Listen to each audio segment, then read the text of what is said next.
오늘은 예수님은 어떤 분이신가 하는 제목으로 함께 말씀을 나누고자 합니다. 이 골로새서는 바울이 골로새 교회의 성도들에게 보낸 편지입니다. 에베소서, 빌립보서, 그리고 빌레몬서와 더불어서 로마 감옥에서 보낸 편지여서 옥중서신이라고도 불립니다. 골로새 교회는 바울이 직접 개척하여 세운 교회는 아니었습니다. 바울이 에베소에서 약 3년 동안 가르칠 때 골로새 출신이었던 에바브라가 에베소에 와서 바울로부터 복음을 듣게 됩니다.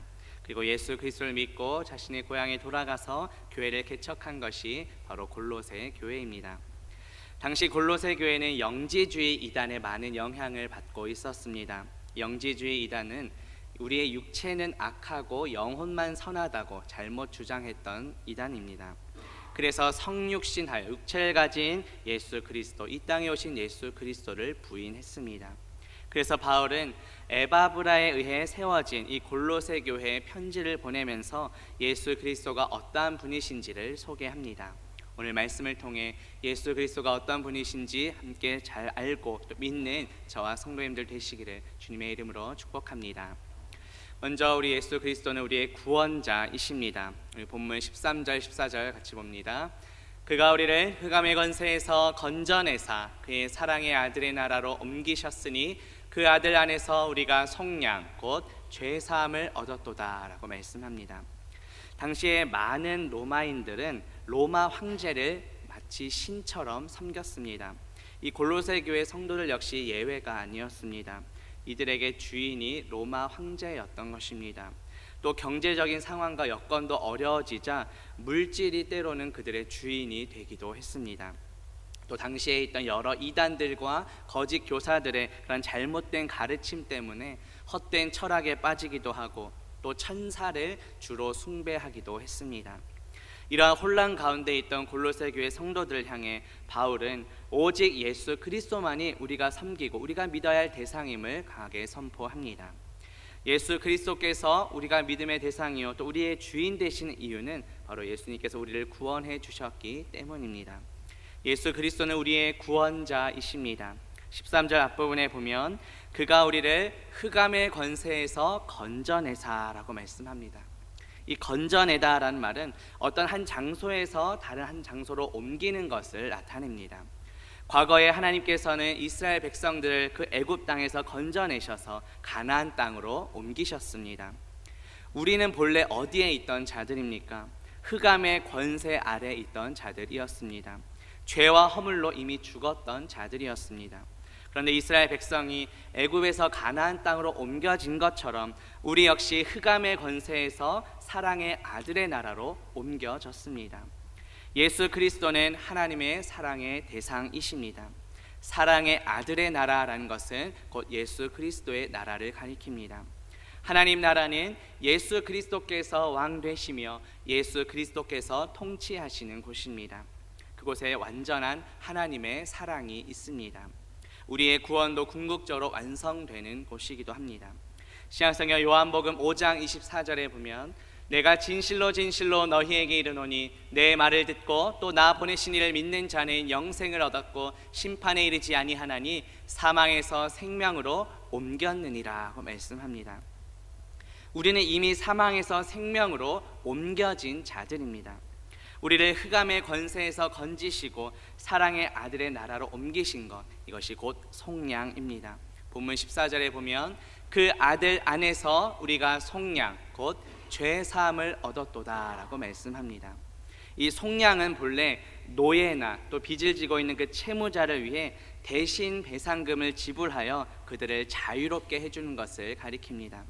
신약성경 로마서 3장 24절에 보면 그리스도 예수 안에 있는 속량으로 말미암아 하나님의 은혜로 값없이 의롭다 하심을 얻은 자 되었느니라고 말씀합니다.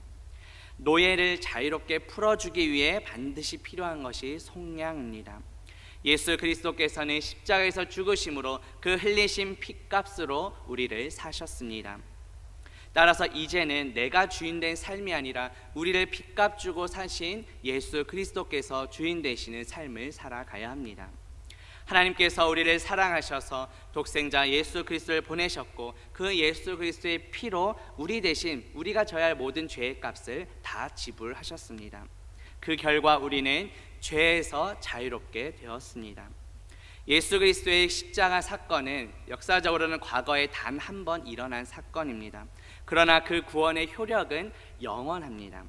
예수님은 단번에 영원한 제사를 드리셨습니다. 오직 예수 그리스도 안에 진정한 구원이 있습니다. 그리고 이 구원은 우리가 어떤 자격이 있어서 주어진 것이 아니라 전적인 하나님의 은혜로 값없이 주어진 선물입니다. 값없이 베풀어 주신 그 구원의 은혜에 감사하며 살아가는 저와 성도님들 되시기를 주님의 이름으로 축복합니다. 두 번째로 우리 예수 그리스도는 창조주 하나님이십니다. 본문 15절부터 17절 말씀 봅니다. 그는 보이지 아니하는 하나님의 형상이시요 모든 피조물보다 먼저 나신 이시니 만물이 그에게서 창조되되 하늘과 땅에서 보이는 것들과 보이지 않는 것들과 혹은 왕권들이나 주권들이나 통치자들이나 권세들이나 만물이 다 그로 말미암고 그를 위하여 창조되었고 또한 그가 만물보다 먼저 계시고 만물이 그 안에 함께 섰느니라고 말씀합니다. 예수 그리스도는 창조주 하나님이십니다. 바울은 창조주 되시는 예수 그리스도를 보이지 아니하는 하나님의 형상이라고 소개합니다. 하나님은 우리 인간의 눈에는 보이지 않는 영이십니다. 그런데 우리 눈에 보이지 아니하는 하나님께서 우리 인간의 눈에 보이도록 나타나셨습니다. 그것이 바로 예수 그리스도의 성육신입니다. 그래서 예수님께서는 나를 본 자는 곧 아버지를 본 것이라고 말씀하셨습니다. 예수님은 보이지 아니하는 하나님을 형체로 나타내신 형상이십니다.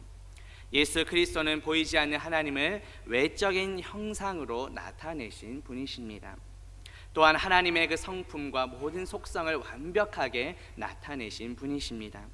창조주 하나님의 전능하심을 예수님께서도 동일하게 갖고 계십니다. 15절 후반부에 보면 모든 피조물보다 먼저 나신 이시니라고 말씀합니다. 초대교회 이단 중에 한 사람이었던 아리우스는 이 구절을 근거로 해서 봐라, 예수 그리스도는 창조주가 아니라 피조물에 불과하지 않느냐, 이렇게 잘못 주장했습니다. 그러나 이 신약 성경이 쓰여진 헬라어 문법 구조를 보면 이 먼저 나신 이라는 것이 모든 피조물 안에 포함되지 않습니다. 따라서 예수 그리스도는 그 모든 피조물 안에 포함되는 것이 아니라 오히려 다른 모든 피조물과는 구별되시는 완전한 창조주이심을 더 강조하는 것입니다.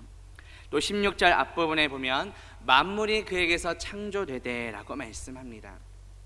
예수 그리스도께서 모든 만물을 창조하셨음을 보여줍니다. 신약성경 요한복음 1장 3절에 보면 만물이 그로 말미암아 지은 바 되었으니 지은 것이 하나도 그가 없이는 된 것이 없느니라 고 말씀합니다. 또 히브리서 1장 2절에서는 이 아들을 만유의 상속자로 세우시고 또 그로 말미암아 모든 세계를 지으셨다고 말씀합니다. 모든 만물이 예수 그리스도 안에서 예수 그리스도에 의해서 이루어졌습니다. 본문 16절 후반부에 보면 만물이 다 그로 말미암고 그를 위하여 창조되었다고 말씀합니다.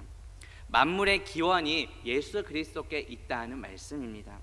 우리 인간을 포함하여 피조물이 창조된 목적은 예수 그리스도의 영광, 창조주의 영광을 드러내고 나타내는 것입니다. 예수 그리스도께서 피조물들을 창조하신 목적은 바로 주님께 영광과 찬양을 돌리도록 하기 위함입니다. 구약성경 이사야서 43장 21절에 보면 이 백성은 내가 나를 위하여 지었나니 나를 찬송하게 하려 함이라고 말씀합니다. 우리가 찬양하고 예배하는 이유와 목적이 무엇입니까?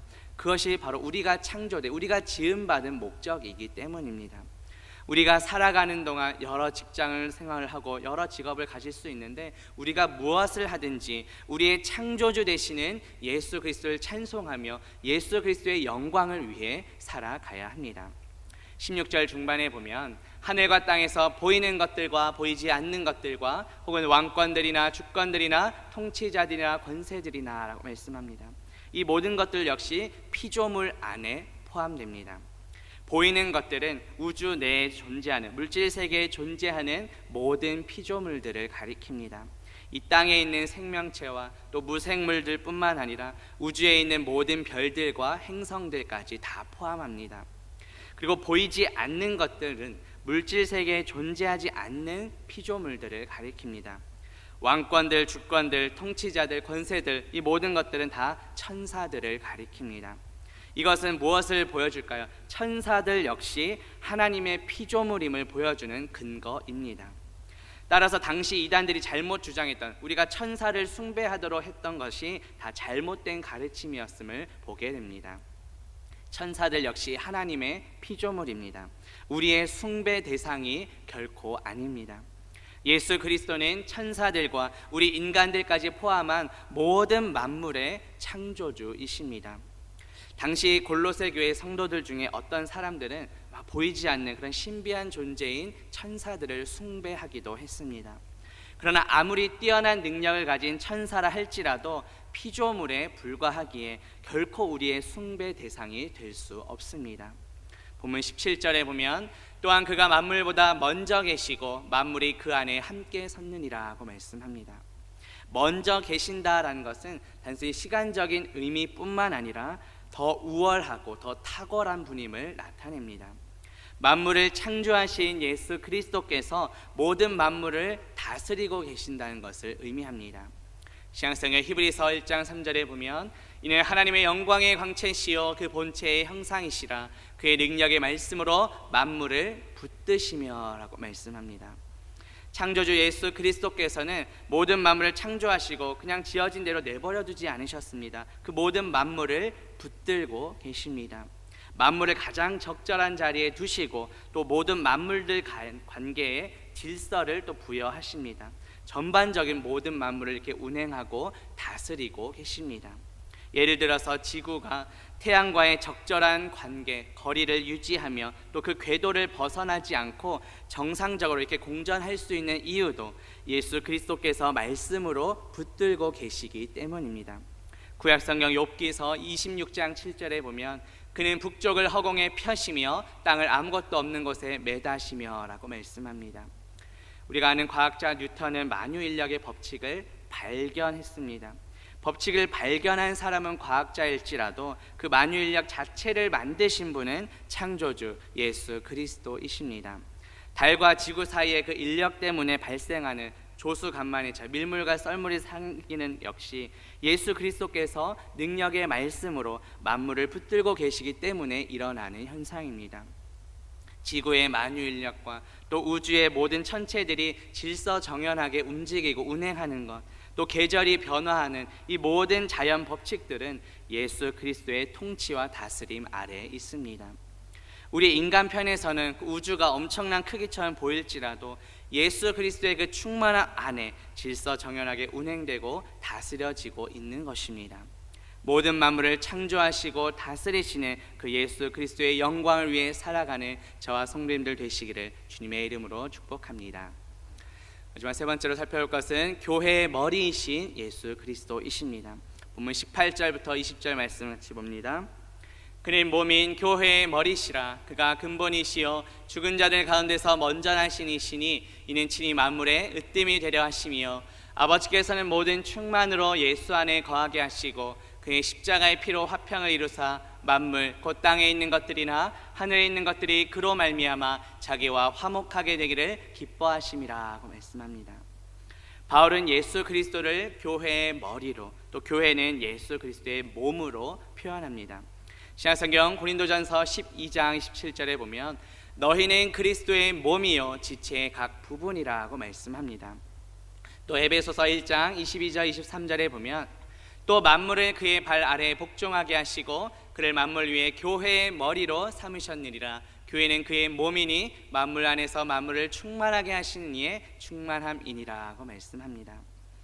바울은 그리스도가 교회의 머리이시고 교회가 그리스도의 몸이라는 이 표현을 즐겨 사용합니다. 우리 성도들 각자 개인은 바로 주님의 몸된 교회 공동체를 이루고 있는 각각의 지체들입니다. 이 모든 지체를 다스리시는 머리가 바로 예수 그리스도이십니다. 당시 골로새 교회에는 많은 이단들이 있었습니다. 이단들은 마치 자기가 교회의 머리인 것처럼 행동했습니다. 그래서 바울은 오직 예수 그리스도만이 교회의 머리가 되심을 분명히 밝히고 있습니다. 바울은 예수 그리스도가 교회의 머리이시며 또 근본이시라고 말씀합니다.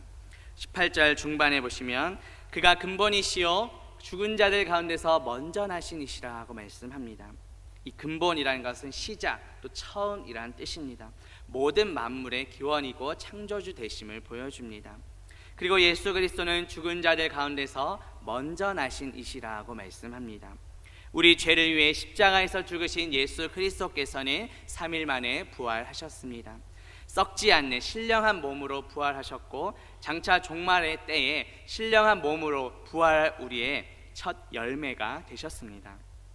고린도전서 15장 44절에 보면 육의 몸으로 심고 신령한 몸으로 다시 살아나나니 육의 몸이 있은지 또 영의 몸도 있느니라고 말씀합니다. 우리가 죽게 되면 우리 육신은 흙에서 왔기에 흙으로 돌아갑니다. 또 믿는 자의 영혼은 천국으로 바로 가게 됩니다. 예수 그리스도께서 다시 오실 때 우리의 몸과 영혼이 결합되어 신령한 몸, 신령한 육체로 다시 부활하게 됩니다. 그래서 천국에서 주님과 영원토록 교제하며 살게 됩니다. 예수님께서 죽은 자 가운데서 신령한 몸으로 다시 살아나셔서 부활의 첫 열매가 되신 목적이 무엇일까요? 18절 후반부에 보면 이는 친히 만물의 으뜸이 되려 하심이라고 말씀합니다.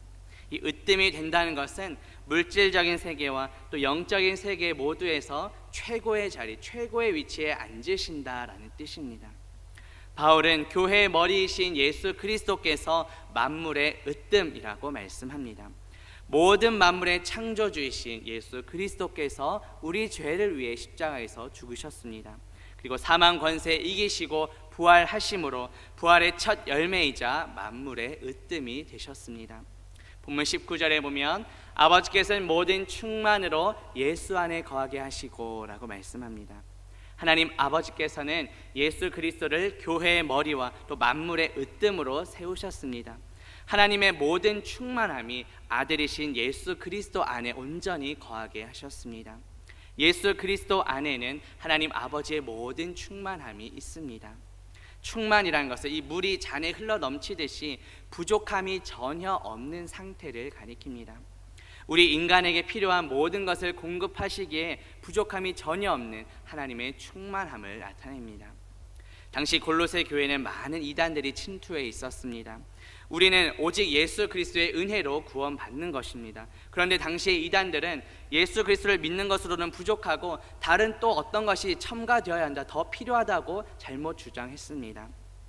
구원을 얻기 위해서는 예수 그리스도만 믿어도 충분한데 그거 외에도 이단들은 어떤 잘못된 주장을 했을까요? 금욕을 하거나 율법을 지키거나 천사를 숭배해야 한다고 잘못 가르쳤습니다. 그래서 바울은 예수 그리스도 안에 하나님 아버지의 모든 충만함이 있다고 말하면서 우리가 구원 얻는 것은 오직 예수 그리스도 한 분으로 충분하다고 말씀합니다. 하나님과 우리 사이의 유일한 중보자는 오직 예수 그리스도 한 분이십니다. 신약성경 디모데전서 2장 4절에 보면 하나님은 한 분이시요 또 하나님과 사람 사이의 중보자도 한 분이시니 곧 사람이신 그리스도 예수라고 말씀합니다. 결코 천사가 중보자가 될 수 없습니다. 우리가 막 금욕하고 막 율법을 지킨다고 해서 구원받는 것이 아닙니다. 만약에 금욕을 하고 율법을 지켜서 구원을 받는다면 나의 의를 드러내고 인간의 공로를 나타내는 것입니다. 하지만 구원받는 것에 있어서는 우리 어떠한 인간의 공로가 전혀 필요하지 않습니다. 우리 어떠한 자격과 전혀 상관없이 전적인 하나님의 은혜로 우리는 구원받은 것입니다. 신약성경 에베소서 2장 8절에 보면 너희는 그 은혜에 의하여 믿음으로 말미암아 구원을 받았으니 이것은 너희에게서 난 것이 아니요 하나님의 선물이라고 말씀합니다. 우리가 구원받은 것은 오직 하나님의 은혜입니다. 크신 그 구원의 은혜를 값없이 선물로 주셨습니다. 우리는 아무런 값도 치르지 않았지만 예수 그리스도께서 십자가에서 피 흘리심으로 우리 대신 모든 값을 다 치르셨습니다. 당시 이단들은 예수 그리스도만으로는 구원 얻기에 부족하다면서 계속해서 성도들을 미혹했습니다. 그러나 성경은 예수 그리스도 안에 하나님의 모든 충만이 있음을 말씀합니다. 그 안에 거하는 자는 하나님의 충만을 경험하게 됩니다. 골로새서 2장 9절과 10절에 보면 그 안에는 신성의 모든 충만이 육체로 거하시고 너희도 그 안에서 충만하여졌으니 그는 모든 통치자와 권세의 머리시라고 말씀합니다. 예수 그리스도 안에 하나님의 모든 충만이 있습니다. 우리는 예수 그리스도 안에서 하나님의 모든 충만함을 경험합니다. 날마다 머리 되시는 예수 그리스도 안에 거하며 하나님의 모든 충만함을 경험하는 저와 성도님들 되시기를 주님의 이름으로 축복합니다. 본문 마지막 20절 봅니다. 그의 십자가의 피로 화평을 이루사 만물 곧 땅에 있는 것들이나 하늘에 있는 것들이 그로 말미암아 자기와 화목하게 되기를 기뻐하심이라. 아멘. 본래 우리는 첫째 아담의 불순종 때문에 하나님과 완전히 관계가 단절된, 하나님과 원수된 자들이었습니다. 그런데 둘째 아담으로 오신 예수 그리스도께서 십자가의 피로 하나님과 우리를 다시 화평하게, 화목하게 해주셨습니다. 하나님과 원수된 우리가 하나님과 다시 화목하게 되었습니다. 하나님과 우리를 화목하게 하기 위해 예수 그리스도께서는 성육신 하셨고 십자가에 달려 죽으셨습니다. 아무런 죄가 없으신 예수 그리스도께서 우리 죄를 대신하여 십자가에서 죽으셨습니다. 구약 시대에는 우리가 잘 아는 것처럼 죄를 지을 때마다 짐승의 피를 흘려야 하는, 반복해야 하는 그런 불완전한 제사였습니다. 그런데 예수 그리스도께서는 십자가에서 단번에 그리고 영원한 제사를 드리셨습니다. 신약성경 히브리서 10장 14절에 보면 그가 거룩하게 된 자들을 한 번의 제사로 영원히 온전하게 하셨느니라고 말씀합니다. 십자가에서 피 흘리신 예수 그리스도께서는 단 한 번의 영원한 효력을 지닌 제사를 드리셨습니다. 그로 인해 우리는 하나님과 다시 화목하게 되었습니다.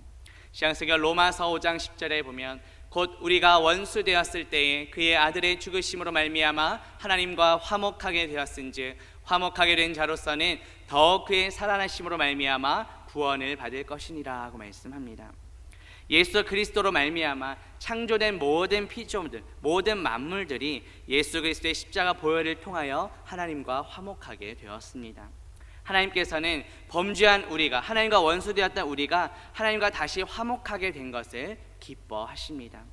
이번 주일 설교에서도 성령님께서는 교회를 통하여 잃어버린 은전을 찾으시는데 우리가 그 기쁨에 동참해야 한다고 말씀을 들었습니다. 잃어버린 영혼이 주님께로 돌아오는 것이 바로 우리의 진정한 기쁨이 되어야 합니다. 특별히 내일 모레부터 우리 정교인 여름 수련회가 있습니다. 그동안 못 나왔던 성도들, 또 공동체 안에서 은혜를 잃어버린 그 은전을 찾아서 이 은혜의 자리로 초대합시다. 그리하여 다시 하나님과 화목하게 하고 머리 되시는 예수 그리스도 안에서 한 몸 된 교회 공동체를 세워나가는 저와 성도님들 되시기를 주님의 이름으로 축복합니다. 말씀을 맺고자 합니다. 오늘 말씀을 통해 예수 그리스도가 어떠한 분이신지 살펴보았습니다. 예수 그리스도는 우리를 흑암의 권세에서 건지시고 사랑의 아들의 나라로 옮겨주신 구원자이십니다. 모든 만물의 창조주이시며 피조물인 우리의 찬양을 받기에 합당하신 분이십니다. 교회의 머리 되시는 예수 그리스도 안에서 한 몸 된 공동체를 세워나가는 저와 성도님들 되시기를 주님의 이름으로 축복합니다. 기도합니다.